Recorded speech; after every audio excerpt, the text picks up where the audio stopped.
Hello, everyone. Welcome to Sales 101, the B2B Sales Classroom. We are your co-hosts. I am BJ Allen, and I'm Donald Kelly. I'm Dr. Donald Kelly. I'm giving Donald my title today of doctor, even though he didn't do the grueling 5 years of a PhD. I drank a lot of Dr. Pepper, and I've listened to Dre. It's pretty much the same thing. All right, so today on today's episode, so me and Donald, we've been brainstorming some things about how we can help sellers, particularly about reasons why sellers don't meet quota.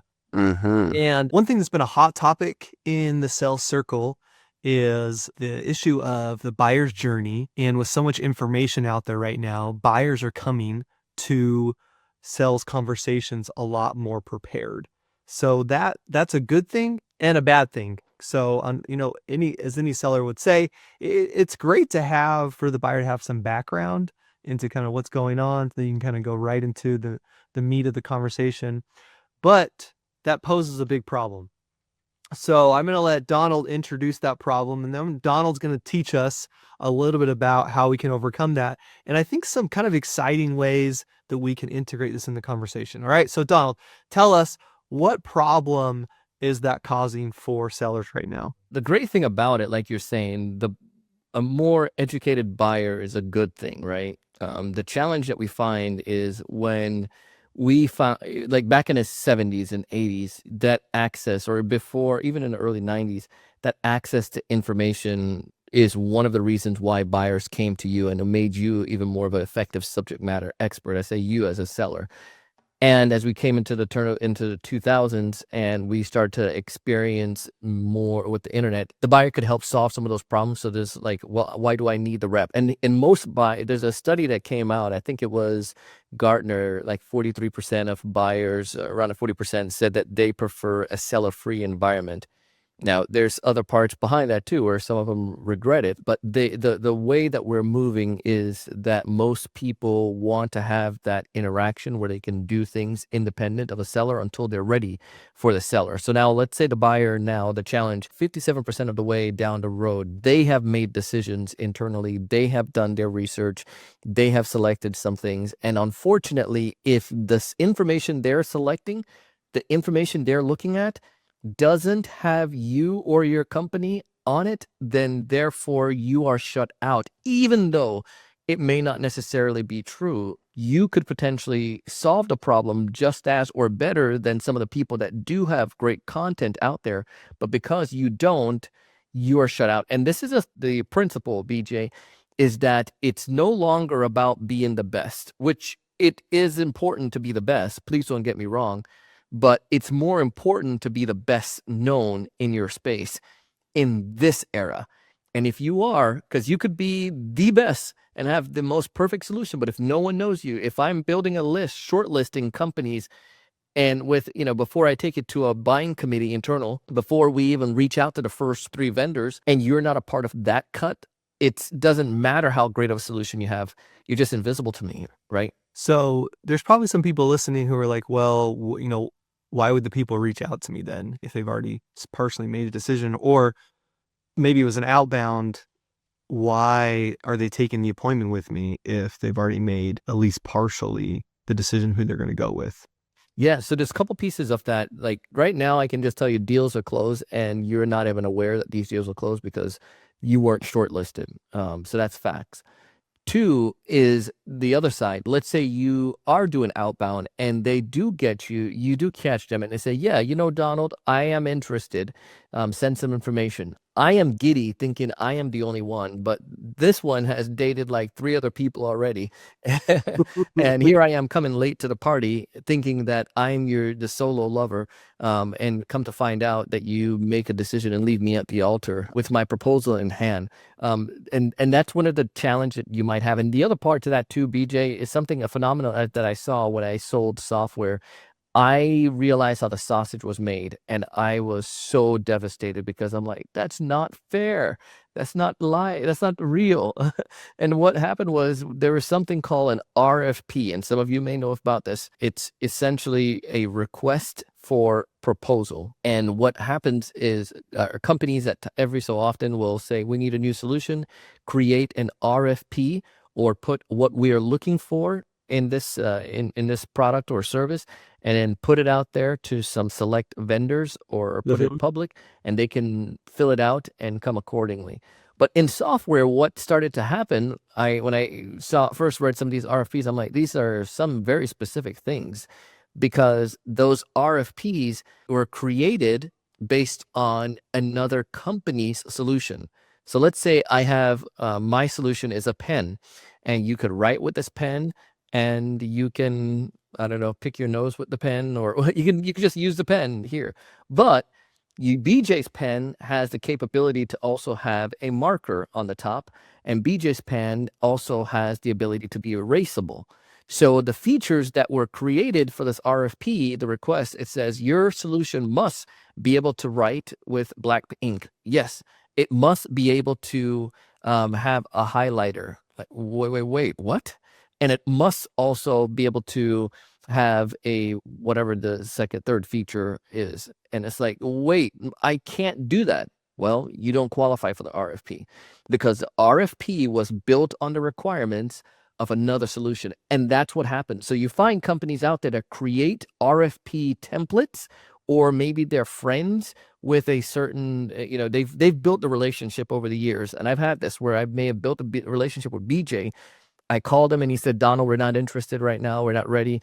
I was like, all right, when you are. I see him at a conference. BJ, how you doing? And then now he said, Donald, procurement is time. They're ready. They want to get a solution. We're going to submit an RFP. And I say, BJ, do you have an RFP template? I know it's probably annoying to create this from scratch. Oh, cool. Send me a template and I'll use it and I'll adjust it and build accordingly. But he looks at the requirements and he says, well, these look good.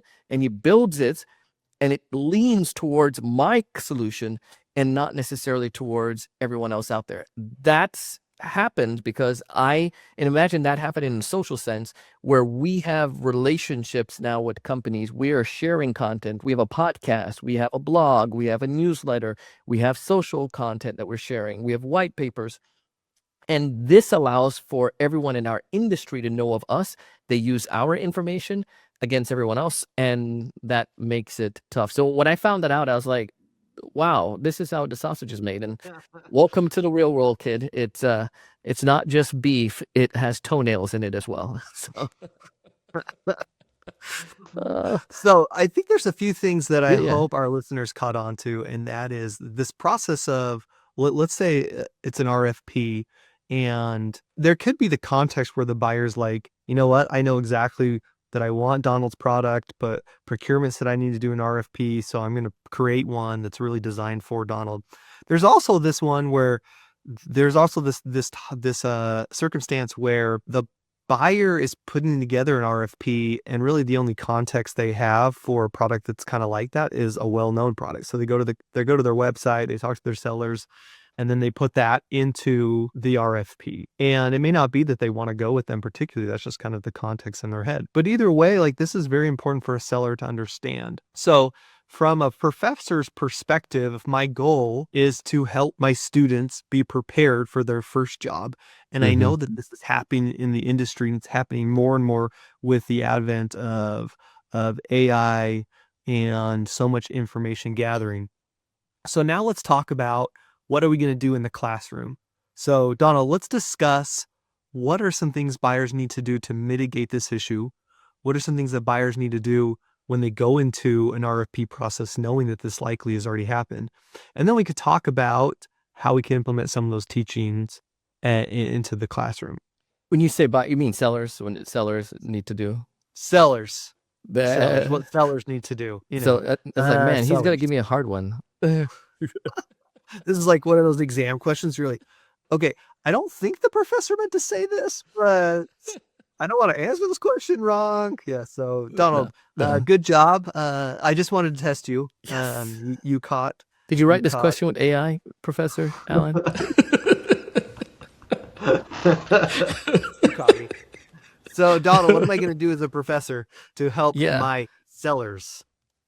So one of the things that I would do is I would help the sellers understand the importance of being known before you're needed. And one of the easiest ways a professor can do that right now is, we talked about this before in a past episode, but utilizing LinkedIn. We have to help the students understand the importance of having a presence before they need to get to the point where it's necessary. And that could be simply posting one piece of content per week so they can practice context. Maybe they can pick an industry they're passionate about. Maybe they love media, or they love data, or maybe it's sports, or product goods. And just find out what's one piece of content that's floating out in the industry, and have them write their own SME, the subject matter expert view on that. Just saying, it's crazy how Procter and Gamble is evolving, how they're utilizing AI in the decision-making process for products they buy. I saw this article and it pointed out 3 things, blah, blah, blah. But this is a simple thing that I could do. But if I'm in industry and I'm in product goods and I see somebody sharing stuff like this, it makes me feel like, wow, they're relevant. When I need information, I need to go to this person or to their organization. The Yeah. second thing that you can Let do. me just stop there, Donald, and just remind the listeners, if this is ringing true to you, go back, listen to that episode. Donald gives us some really great wisdom into how to utilize LinkedIn, but it's about teaching students that LinkedIn is not, like, LinkedIn prospecting is not connecting to people and then immediately messaging them with a prospecting message. It is connecting with lots of people who are your ICP, and then organically building relationships and developing yourself as a subject matter expert, so that when they have that context of what is a product solution, they're thinking about you and your company. All right. So, sorry to interrupt, Donald. Go on. Number 2. No, you're good. The other thing that I would do if I was a professor is I would bring in someone who is on the buyer end. So I'm sure we can probably find tons of people, but we can find out from them what did a company, what's their process or their policy when it comes to preparing for a large purchase, or any purchase. How big is the committee, and who do they look for to bring on those committees? That type of intel can help a student going into a job where now that SDR isn't thinking, well, the sales manager said our ICP is the marketing director. When in actuality, I did a class where a marketing director came in, or a purchaser, and said, whenever we're doing marketing purchasings, we have these 4 people from different departments a part of it. I need to start thinking more so not one, but 4 individuals that I need to start building relationship with. But in most playbooks, you're probably going to see that one person that they say, this is a person we sell to. And that is not true. It's that one person may be your champion, but your influencer, your bench of cast of characters could be more. So I would bring someone in that could speak to that, not a salesperson, but someone that can bring a buyer that can bring in and share. And the other thing that I want to get from that buyer is, what do you guys do when you're researching prior to talking to a salesperson, so that they can give us some of that intel of how their sausage being made? Say, well, we don't want to talk to sellers because everyone is going to nickel and dime us. So we want to get as much as possible so that we know, and so that we can run the show. Well, that's going to help any type of seller when they're getting out into the real world. So those are 2 things that are easy assignments and projects that we can do Yep. internally in a class. I love it. I love it, Donald. And let me add, I'm going to add a number 3 here. Let's go. We did an early episode on how sellers aren't just doctors diagnosing, but they're also kind of genies who ask people what they want. And I think an important aspect that we can put in the classroom is explain to students, hey, a lot of people are coming to sales conversations knowing what they're looking for already, or at least they think they know. So when you enter that discovery phase of the sales process, make sure that you're not just trying to diagnose problems, although that's important. Make sure you're asking them, have you thought about a solution that you're looking for? What are the things that you are looking for? When you think about the perfect product, like, what does that product look like and what features does that have? And when they start telling you, it'd be really great if I had a pen with a highlighter and that I could use to do this. And you're like, oh, that sounds a lot like they've probably been talking to this other company. And now that's the contextual way in which they're looking at the solution. So I have some education that I need to do to my buyer. This is a very good point, BJ. We had one, and I always use this example because this was great. But when we sold the software we sold was a document management solution. So essentially, it was electronic filing cabinets. And some of the government, and we specialize in governments in K-12, and some of them would partner with an industry leading company named Laserfiche. And Laserfiche, they were just phenomenal, being everywhere, and they did exactly this thing. So they had people use their RFP templates and so forth. But as soon as someone shared what those requirements and some of the things that they're looking for, it allowed, because I understood Laserfiche and their strengths, then I knew where we didn't have a strong suit, and then also how we can pivot. So one example, Laserfiche was very, very, very, very well made for clerk departments in city county governments and K-12 city county governments. The challenge was it wasn't as nimble for the finance and the accounting and the IT and these different departments. So once we understood some of those requirements, like you said, then I would say fantastic. Sounds like have you looked at Laserfiche before? And oh yeah.